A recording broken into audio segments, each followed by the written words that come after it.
मित्रों, महाभारत का युद्ध केवल एक साधारण युद्ध नहीं था, बल्कि यह धर्म और अधर्म, सत्य और असत्य, न्याय और अन्याय के बीच होने वाला वह महायुद्ध था जिसमें संपूर्ण आर्यावर्त की तकदीर तय होनी थी।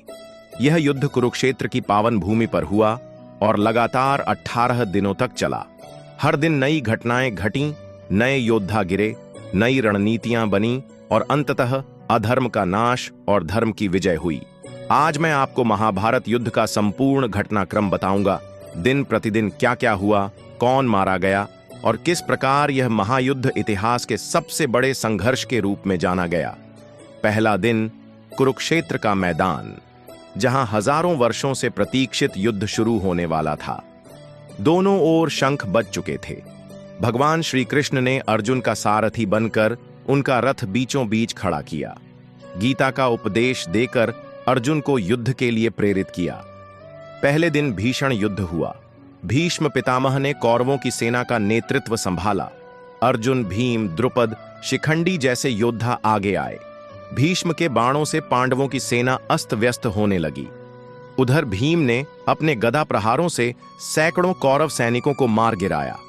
शाम तक दोनों ओर भारी हानि हुई, लेकिन स्पष्ट विजय किसी की नहीं हुई। भीष्म का पराक्रम इतना प्रबल था कि पांडवों को पहली बार युद्ध की कठिनाई का आभास हुआ। दूसरे दिन का युद्ध और भी उग्र हुआ। कौरवों की सेना ने आक्रमण की रणनीति बदली। भीम ने अपने गदा प्रहारों से कौरव सैनिकों का बड़ा हिस्सा नष्ट कर दिया। अर्जुन ने भीषण वेग से बाण चलाए और शत्रु की सेना को तोड़ डाला। इस दिन सहदेव ने शकुनि के पुत्र उलूक को पराजित किया। पांडवों की विजय का पलड़ा भारी रहा। तीसरे दिन कौरवों ने भीषण प्रतिशोध लिया। भीष्म ने अपने धनुष से पांडव सेना का संहार आरंभ किया। उनके बाणों से हाथियों और रथों की पंक्तियां ढहने लगीं। अभिमन्यु ने पहली बार अपनी वीरता दिखाई। उसने अकेले कई महारथियों को चुनौती दी। द्रोणाचार्य ने भी इस दिन भयंकर युद्ध किया। शाम तक युद्ध इतना उग्र हो गया कि दोनों ओर से खून की नदियां बहने लगीं। चौथा दिन, भीष्म का पराक्रम इस दिन चरम पर था। उन्होंने अकेले हजारों सैनिकों का संहार किया। भीम ने अपने वचन के अनुसार, मैं एक एक कर 100 कौरवों को मारूंगा, दुर्योधन के भाइयों को निशाना बनाना शुरू किया। इस दिन भीम ने दुर्योधन के कई भाइयों को मार गिराया। द्रोणाचार्य और अर्जुन का सामना हुआ। दोनों ने भीषण बाण वर्षा की। यह देखकर देवता भी विस्मित हो गए। पांचवें दिन युद्ध और अधिक भयंकर हुआ। भीष्म, द्रोण, अश्वत्थामा ने मिलकर पांडवों की सेना को दबाने की कोशिश की। अर्जुन ने इस दिन भीषण प्रहार किया। उसके बाणों से कई कौरव योद्धा घायल हुए। भीम ने अपने वचन को निभाते हुए और छठे दिन भीषण युद्ध हुआ। अभिमन्यु ने भीष्म का सामना किया और कई बार उन्हें परास्त किया। भीष्म ने क्रोध में आकर अभिमन्यु पर घातक वार किए, लेकिन अभिमन्यु ने चपलता से सभी बाण काट डाले। इस दिन अर्जुन ने अपने बाणों से कौरवों के हाथियों की पंक्तियां नष्ट कर दी। 7वां दिन, इस दिन भीषण रक्तपात हुआ। अर्जुन और भीष्म का भीषण द्वंद्व हुआ।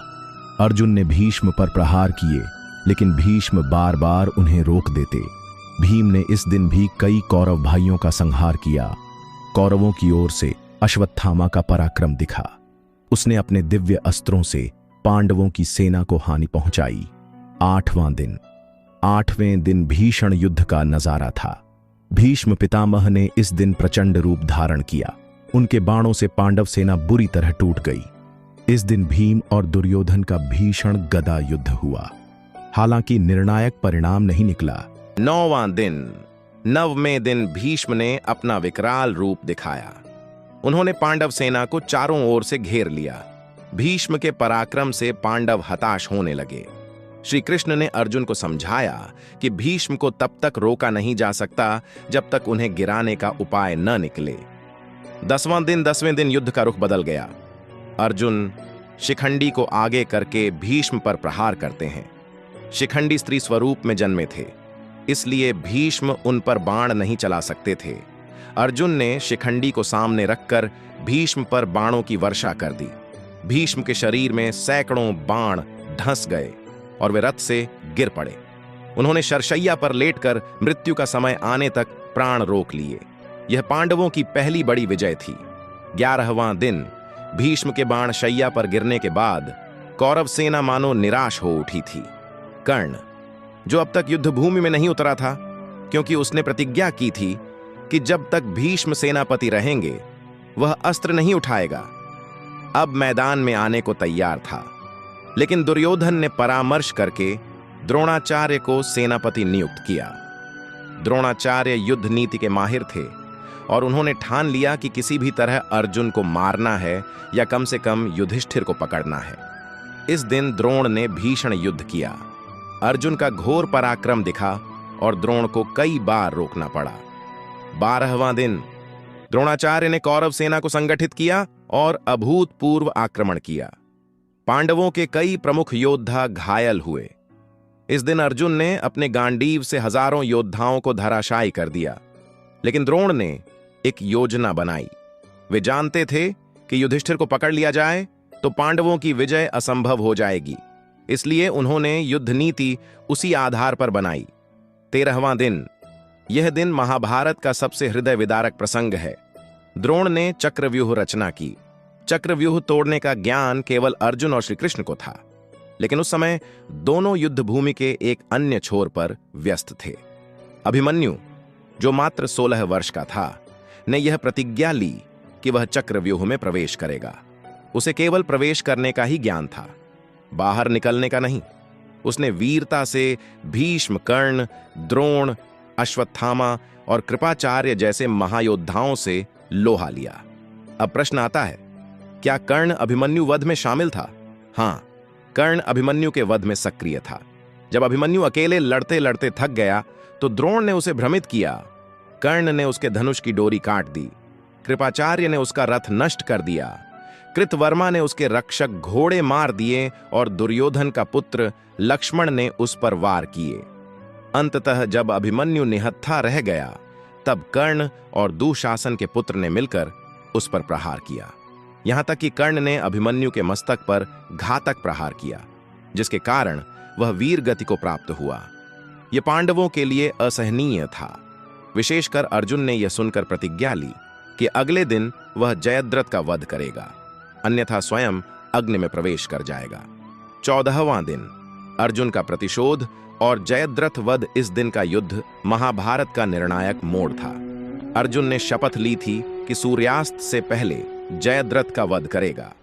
कौरवों ने जयद्रथ को बचाने के लिए भीषण प्रयास किए। द्रोण, कर्ण, अश्वत्थामा और अन्य सभी ने अर्जुन को रोकने का भरसक प्रयत्न किया। कर्ण ने अर्जुन से भयंकर युद्ध किया। वास्तव में इस दिन दोनों के बीच कई बार सीधा टकराव हुआ। कर्ण ने अर्जुन को कई बार घायल किया, परंतु कृष्ण के समय पर सारथी कौशल से अर्जुन बच गए। सूर्यास्त के समय कृष्ण ने अपनी माया से सूर्य को ढक दिया। सबको लगा कि सूर्यास्त हो गया है और अर्जुन की प्रतिज्ञा व्यर्थ हो गई। तभी जयद्रथ प्रसन्न होकर बाहर आया। कृष्ण ने तुरंत सूर्य को प्रकट कर दिया। उसी क्षण अर्जुन ने अपने दिव्य बाण से जयद्रथ का मस्तक धड़ से अलग कर दिया। जयद्रथ का वध होते ही कौरव सेना का मनोबल टूट गया। 15वां दिन द्रोण का वध। जयद्रथ के वध से दुखी होकर कौरवों ने पुनः आक्रमण किया। द्रोण ने आज प्रचंड रूप धारण किया। वह दिव्य अस्त्रों का प्रयोग करने लगे और पांडव सेना में हाहाकार मच गया। भीम और सात्यकी ने भीषण युद्ध किया, लेकिन द्रोण को रोक न सके। तब श्री कृष्ण ने एक नीति सुझाई। जब तक द्रोण अपने अस्त्र धारण किए हैं, तब तक उनका वध असंभव है। उन्हें उनके पुत्र अश्वत्थामा की मृत्यु का भ्रम देकर शस्त्र डालने पर विवश करो। भीम ने हाथी अश्वत्थामा का वध किया और घोषणा कर दी, अश्वत्थामा मारा गया। युधिष्ठिर ने भी स्पष्ट शब्दों में यह कहा, अश्वत्थामा हतो नरो वा कुंजरो वा, अर्थात अश्वत्थामा मारा गया, परंतु वह मनुष्य था या हाथी यह नहीं पता। द्रोण को विश्वास हो गया और उन्होंने शस्त्र त्याग दिए। तभी धृष्टद्युम्न ने उन पर आक्रमण कर उनका वध किया। 16वां दिन कर्ण का पराक्रम। अब दुर्योधन ने कर्ण को सेनापति नियुक्त किया। कर्ण का पराक्रम युद्ध भूमि में अद्भुत था। उसने भीम के पुत्र घटोत्कच को मार गिराया। घटोत्कच ने अपने मायावी युद्ध से कौरवों को भयभीत कर दिया था। वास्तव में घटोत्कच का वध कर्ण ने वस्व शक्ति नामक इंद्रदत्त शक्ति से किया, जो उसने अर्जुन के लिए सुरक्षित रखी थी। यह शक्ति केवल एक बार प्रयोग हो सकती थी। इस प्रकार कर्ण ने अर्जुन के विरुद्ध अपने सबसे बड़े अस्त्र का प्रयोग पहले ही कर दिया। 17वां दिन, अर्जुन और कर्ण का महामुकाबला। यह महाभारत का सबसे महत्वपूर्ण दिन था। कर्ण और अर्जुन आमने सामने आए। दोनों ने प्रचंड युद्ध किया। देवता और अर्षि तक यह युद्ध देखने को एकत्र हुए। कर्ण ने कई बार अर्जुन को घायल किया।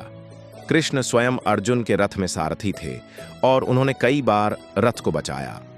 युद्ध के बीच कर्ण का रथ धरती में धंस गया। यह श्राप था जो उसे उसकी पूर्व की गई गलतियों के कारण मिला था। कर्ण ने अर्जुन से कहा, धर्म के अनुसार जब योद्धा का रथ धंस जाए तो उसे पुनः उठने का समय देना चाहिए। लेकिन कृष्ण ने अर्जुन से कहा, धर्म का स्मरण वह करे जिसने अभिमन्यु को निहत्था मार दिया था। अर्जुन ने उसी क्षण कर्ण पर प्रहार कर दिया और उसका वध हो गया। कर्ण वास्तव में ज्येष्ठ पांडव था, कुंती का पुत्र, लेकिन उसके कर्म और दुर्योधन की 18वां दिन। दुर्योधन का वध अंतिम दिन कौरवों की सेना लगभग नष्ट हो चुकी थी। केवल कुछ गिने चुने योद्धा शेष बचे। दुर्योधन भागकर एक झील में छिप गया, लेकिन पांडवों ने उसे खोज निकाला और उससे गदा युद्ध की चुनौती दी। भीम और दुर्योधन के बीच घोर गदा युद्ध हुआ। दुर्योधन बलवान था और गदा कला में निपुण। भीम ने अंततः अपनी प्रतिज्ञा पूरी करने के लिए दुर्योधन की जंघा पर प्रहार किया और उसका वध कर दिया। यह आघात नियम विरुद्ध था, लेकिन यह भी सत्य है कि दुर्योधन ने जीवन भर अधर्म किया था। इस प्रकार महाभारत का 18 दिन का युद्ध समाप्त हुआ। युद्ध के अंत में कौरव पक्ष के केवल कुछ योद्धा अश्वत्थामा, कृपाचार्य और कृतवर्मा ही जीवित बचे। तो मित्रों, ये था महाभारत युद्ध का 18 दिनों का संपूर्ण विवरण। आपके क्या विचार है? महाभारत युद्ध के बारे में कमेंट बॉक्स में लिखें। साथ ही साथ इस वीडियो को एक लाइक करके चैनल को भी सब्सक्राइब करें।